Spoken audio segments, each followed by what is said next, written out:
Sometimes it feels like the sun will never rise, like the birds will never sing again. Believe in a power greater than what you are going through. When you don't know what to do, keep breathing. That's right. When you don't know what to do, just keep on breathing. From the City of Angels in Los Angeles, and normally the Big Apple in New York City with my co-host Adrian Gruberg, but she won't be able to make it today, unfortunately. We'll miss her. Welcome to all my listeners out there in Radio Land. I am Dave, the Caregiver's Caregiver at caregiverdave.com. Also coming to you live and on demand on numerous syndicated radio and podcast networks on 26 global audio and video platforms, including iHeartRadio, iTunes, YouTube, Spreaker, SoundCloud, Vimeo, Stitcher Radio, Blog Talk Radio, and about 20 more. In fact, we are proud to be voted #1 caregiver podcast of the top 50 on Player FM, #2 caregiver podcast on FeedSpot out of the top 60, and #2 on caringvillage.com. And we have an especially exciting show planned for you today. The subject of it is called How Dr. Lycka's Brush with Death Can Help an Overwhelmed Caregiver.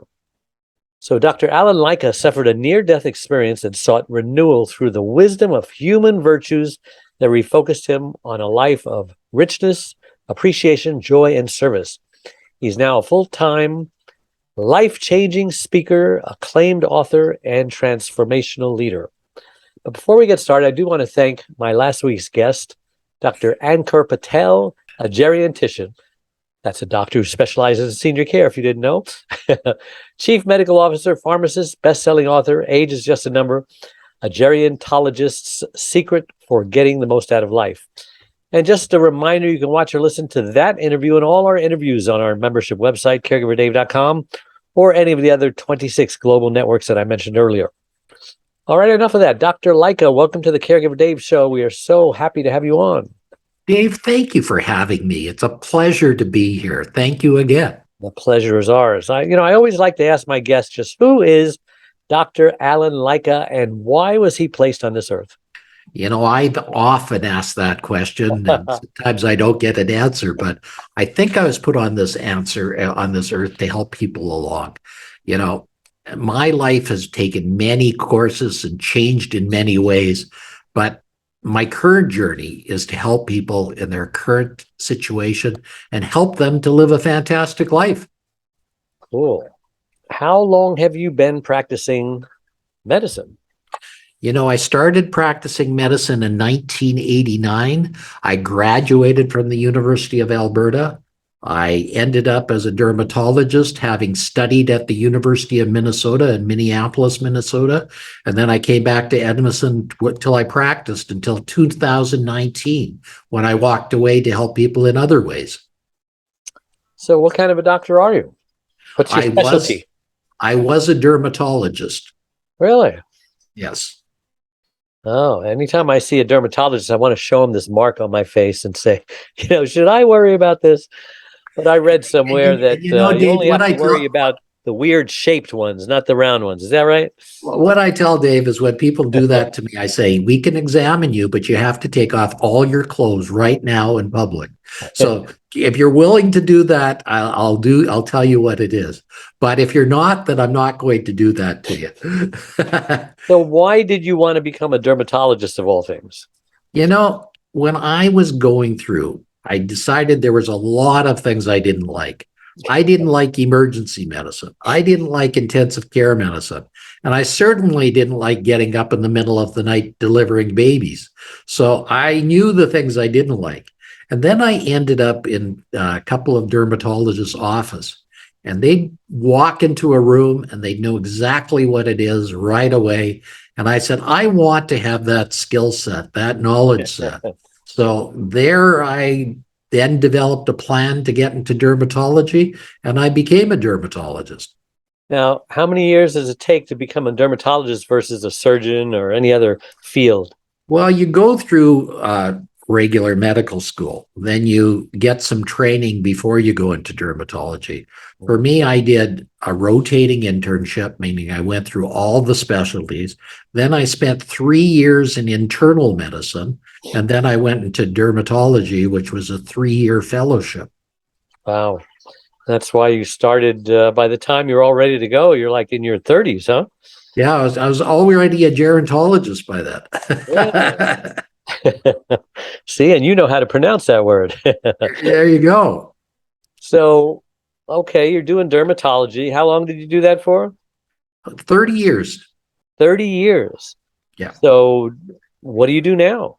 Right now, because of life changes and so on, I became a best-selling author in 2020, which became a podcast, which became a syndicated radio show, which Wow. has 3 million listeners a month. Wow. And what do you talk about on this syndicated radio show? Well, the topic of my book was called The Secrets to Living a Fantastic Life, and my show became How to Live a Fantastic Life. And we have guests from all walks of life that tell us their secrets and how they got there. Oh my. So if you had to tell me how can I live a fantastic life in 100 words or less, what would you say? It's not what happens to you, it's what you do with what happens. How you Simple formula, respond. and you got to take 100% responsibility for your life at all times. That's something that the world is not preaching these days. Everything is somebody else's fault. You're a victim. That's Yeah. the problem with today. That's my opinion anyway. Well, I think it is a large problem. And I think if you realize, if you grasp control of your life, you're going to get there. And getting there is largely because you take control over it. I learned that back in 2003. Yeah. And that's just wisdom. I wrote my new book, Secrets from the Hammock, Uncommon Wisdom for Uncommon Times. And it talks about just going back to the basics, things that, we were taught as kids and everybody knew and everybody accept, and the media was in agreement, and the education system was in agreement. Everyone was in agreement how to raise your kids, just teach them how to, the difference between right and wrong. And now nobody can agree on anything. What happened, doctor? Oh, I think we took some difficult steps along the way. It's interesting. This year could be the best year in our lifetime, or it could be the worst year in our lifetime. It depends on how we make it. Yeah. Well, everything that people seem to be peddling these days, I just don't know the motive, because it certainly doesn't produce happiness, because I don't see a lot of happy people out there. Do you?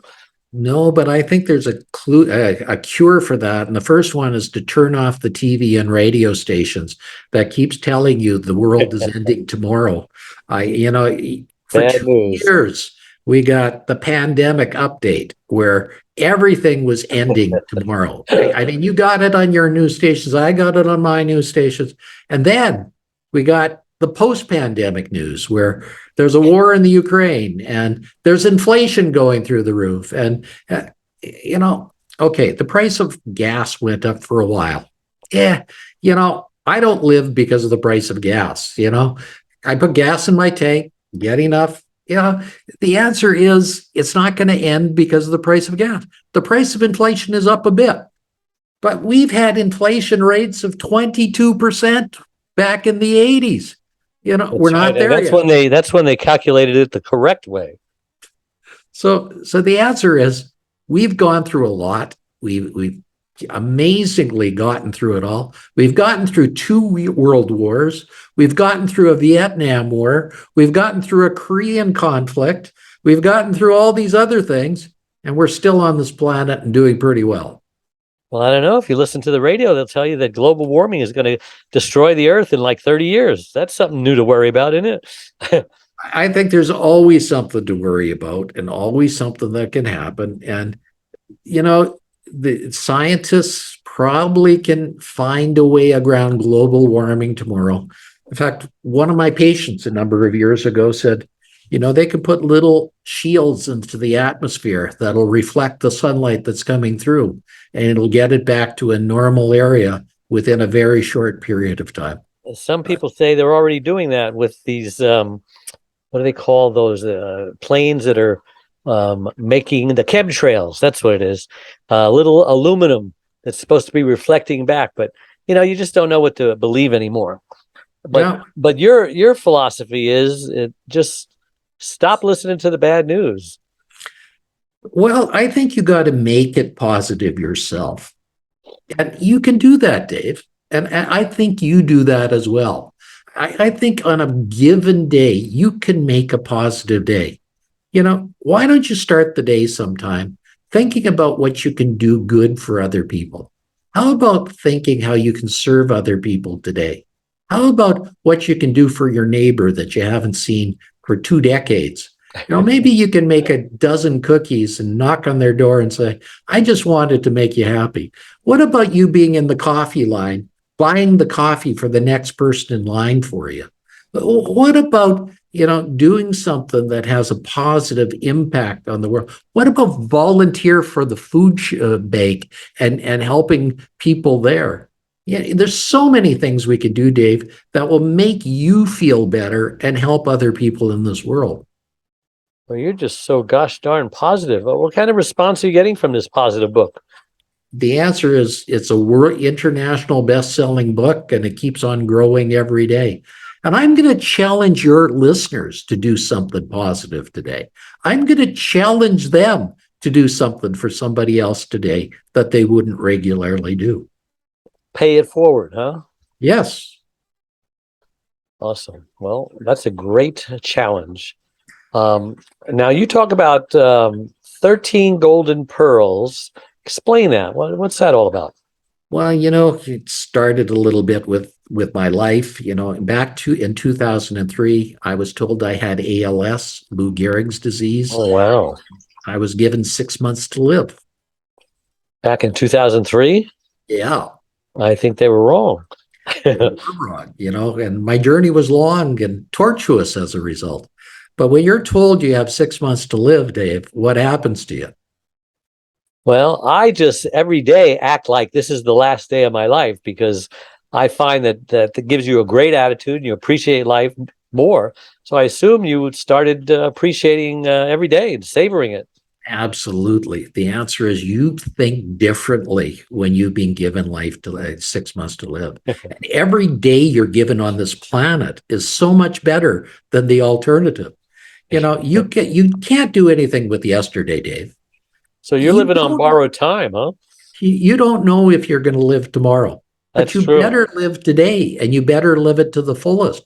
And you had better decide how you're going to live it. Because if you just live with your, oh, how are you doing? Not so good today. I got my aches, I got my pains. Oh my gosh, not going to happen. Yeah, back in September 1st, 1996, when my wife went to bed, she had no idea that those would be the last words she would ever speak because she suffered a stroke the next day, lost her speech, became paralyzed on one side. And it took her a couple of years to process that and reinvent herself and accept the new normal and come to the grief of acceptance before she started living again she decided she's going to do everything she did with one arm and one leg and duct tape over her mouth, and she basically wakes up with a smile on her face and joy in her heart, and people look at her and they're just totally inspired. They said, look at this woman, how she just savors life, and what the heck am I complaining about? And I go out trying to help caregivers stay alive, since 30% of them die before their loved ones do. And so we both have a mission in life, and we're both happy, and we've never been happier, even though she's not the same woman I married. See, Dave, we are talking the same language, despite, us coming from a different background, a different way, but we are talking the same language. Caregivers have to realize that they have to give care, so they got to take care of themselves as well. They have to realize it. And in the process, if they do take care of themselves, they'll help their loved one even more. And they will undoubtedly live a better life. And Yeah. almost everybody during COVID has had to take care of someone. They had to take care of a loved one that was in a situation. So there are millions of people out there in that situation. Yeah. Well, like you say, crisis brings out either the best or the worst in people. You know, you can either become bitter or better from your situation. It all depends on attitude. It's 90% what happens to you. I'm sorry, 10% what happens to you, 90% how you react to what happens to you, in my opinion. Yeah. And this brings out my golden pearls. Do you know what forms a pearl, Dave? Yeah, from a grain of sand. Yes, and it gets inside of the shell of an oyster, which irritates and traumatizes that oyster. Pain in And the that, butt. and that oyster walls it off with this gorgeous material called bluster. Now, golden pearls actually exist in the South Pacific. They're made by a particular type of oyster, and they're so rare that a single solitary oyster, a single solitary pearl costs upwards of $10,000. Wow. Now, the pearls I've found inside of people are even more valuable than that. They are things that everybody has inside of themselves. There's 13 of them. One is love, and we go all the way to number 13, which is empowerment. And each one of those is so powerful, they can change your life. Why don't you share some of the others as well? Sure, I'll bring up my book here. Number 1, love. Number 2, inspiration. Number 3, victory. Number 4, vulnerability. Number 5, intention or purpose. Number 6, non-negotiables. And everybody needs some of those in their life. Number 7, forgiveness. And everybody has somebody to forgive, even if it's just themselves. Right. Number 8 is attitude. You can have a bad attitude or a good attitude. The only thing more contagious than a bad attitude is a good attitude. 9 is thankfulness. You can be unthankful or thankful. I think thankfulness is better. Number 10, tenacity. Number 11, laughter. Number 12, enthusiasm. Number 13, empowerment. Wow. Those are pearls of wisdom. So let's go back to your diagnosis. I mean, was it a bad diagnosis, or were they right and you got healed? I mean, tell me about that. You know, if you get 10 doctors in a room, you'll get 20 diagnoses, unfortunately. And unfortunately, many of it, the diagnosis of ALS is what's known as a diagnosis of exclusion. So what they do is they try to exclude everything. And what they did back in 2003 was every test known to man. I mean, they did CAT scans, they did brain scans, they even did scans. At the end of the day, they found absolutely nothing. So they did more tests and more tests and more tests. And at the end of the day, all the tests were negative. So they sent me to a world-leading neurologist, the brain guy. The guy has all the answers. This is after you were diagnosed, right? Well, the brain guy told me I had ALS. Huh. Tell me. Were you having trouble gripping things? Well, I had a dropped right foot. And that's how it all started. And my dropped right foot basically started when I was at Disneyland, the happiest place on earth, when I was walking there with my wife and my daughter. And, we didn't know what was wrong. We got examined, we got tested, nothing there. Then other things started happening. My right hand started not working right. It started not being able to grasp things, not being able to do things. But despite that, I was able to stay as a top cosmetic doctor for over 30 years. Well, as a doctor, don't you have to grasp instruments and operate, or you didn't do that? I became a left-handed surgeon. Oh, so did they figure out what was wrong with your right hand? The answer is they think it's chronic Lyme's disease. They think it was the bite of it. Huh? They think it was a bite of a tick that caused a chronic neurological illness that mimics ALS. That is not fatal. The answer is in many people it is, unless you treat it. So I assume you're getting treated. The answer is I'm able to control it with the medications I'm on. Okay. So you probably learned a lot from thinking you were going to die and realizing you weren't. What happened when you finally came to the revelation that, I don't think I'm going to die? The answer is you start thinking differently. You start wondering how you're going to make a difference. I asked myself, did I live? Did I love? Did I really matter? And I started to give things back to society. And one of the things I did was I started to sponsor an award for women of distinction for the YWCA. You see, women are not appreciated still as much as they should in our society. So I decided that I was going to help with that. And because I was sponsoring this award, a wonderful lady by the name of Harriet Tinka applied for the award.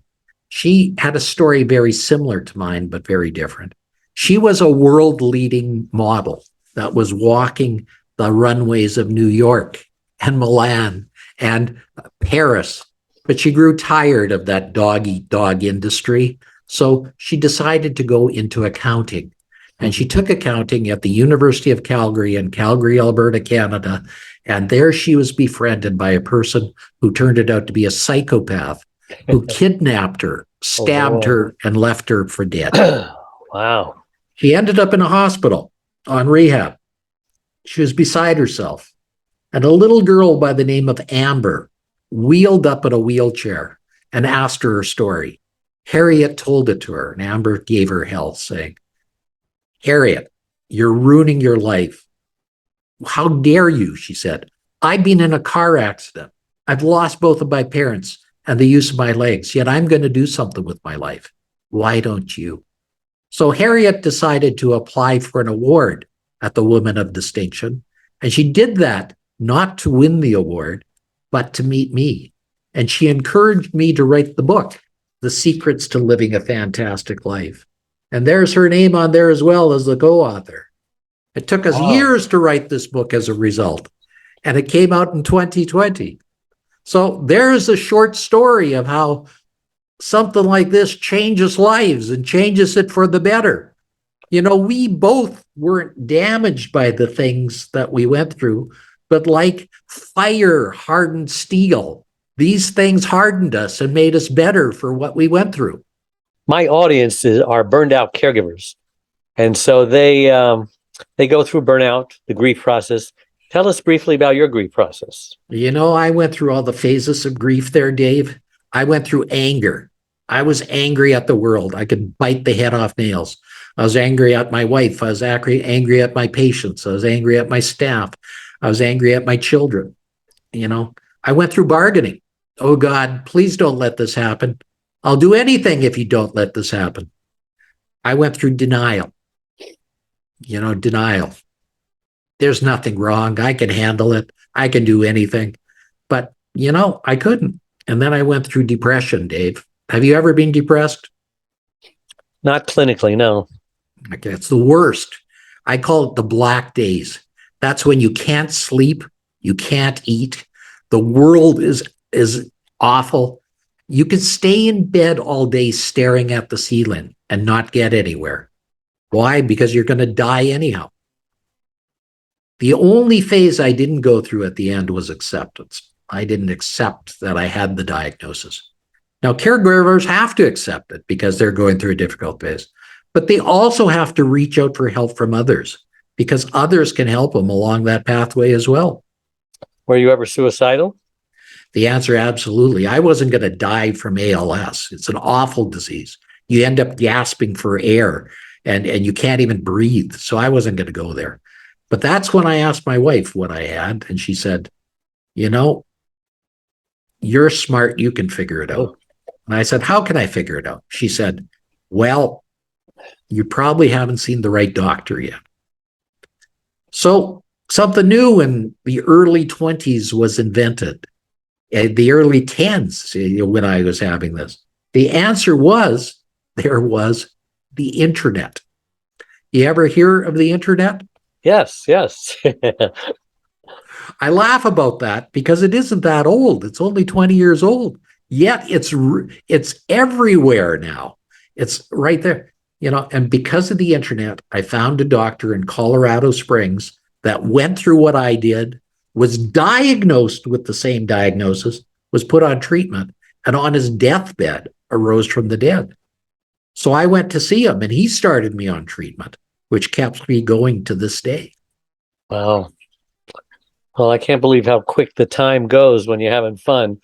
Um, what's the number one reason people should read your book? What do you hope that people will get from it? And then how can they get a hold of you so they can pick up the book? The answer is, I'll answer the book first. They should read my book because it'll give them a lift up.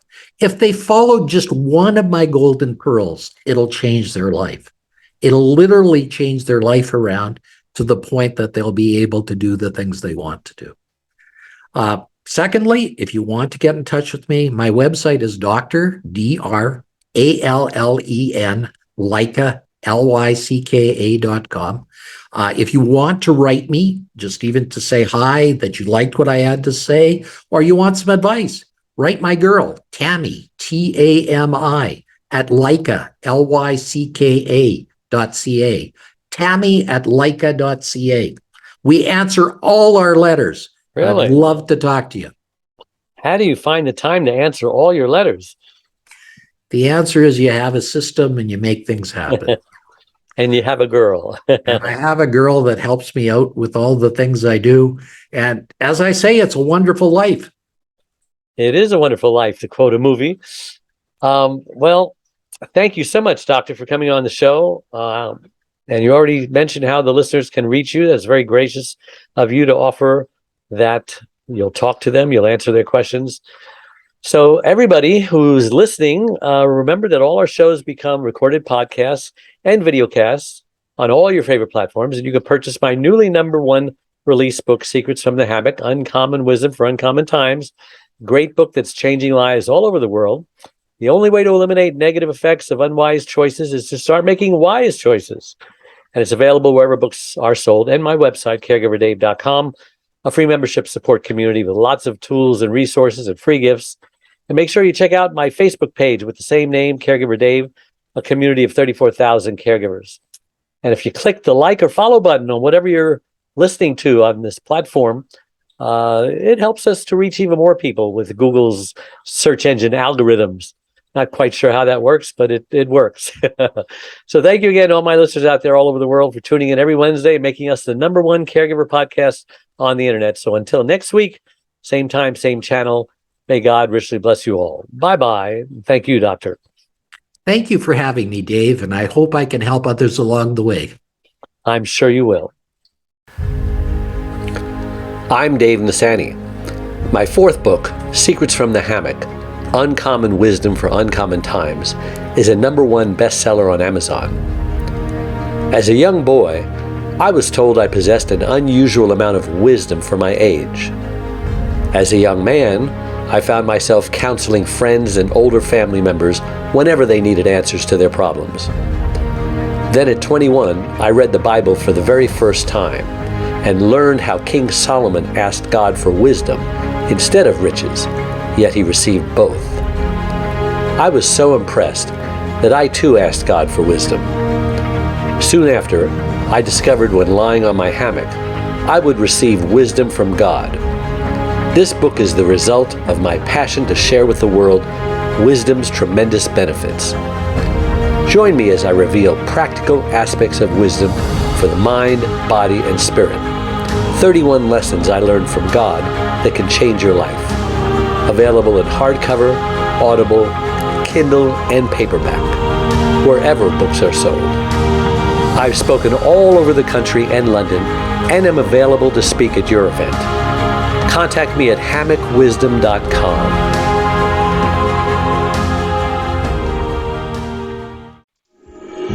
Sometimes it feels like the sun will never rise, like the birds will never sing.